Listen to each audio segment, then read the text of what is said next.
উত্তরের জেলাগুলোতে বাড়ছে শীতের প্রকোপ। পঞ্চগড়ে তাপমাত্রা আজ রেকর্ড করা হয়েছে 10 ডিগ্রি সেলসিয়াস। ঘন কুয়াশা আর হিমশীতল বাতাসে বিপাকে জেলার বাসিন্দারা। এদিকে ঠাকুরগাঁওয়ে হাসপাতালে বাড়ছে শীতজনিত রোগে আক্রান্তের সংখ্যা। অতিরিক্ত রোগীর চাপ সামলাতে হিমশিম খাচ্ছেন চিকিৎসকরা।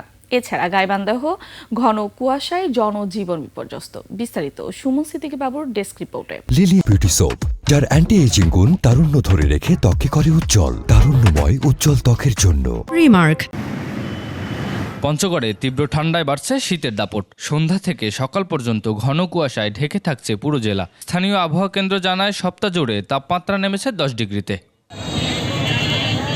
ঠাকুরগাঁয়ে দিন দিন শীতের তীব্রতা বাড়ায় শ্বাসকষ্ট, নিউমোনিয়া ও ডায়রিয়া সহ নানা রোগে আক্রান্ত হয়ে হাসপাতালে ভিড় করছেন রোগীরা। শিশু ও নবজাতকের সংখ্যাই সবচেয়ে বেশি। প্রচণ্ড ঠান্ডার কারণে লোকজন রাস্তায় দেখা যাচ্ছে না।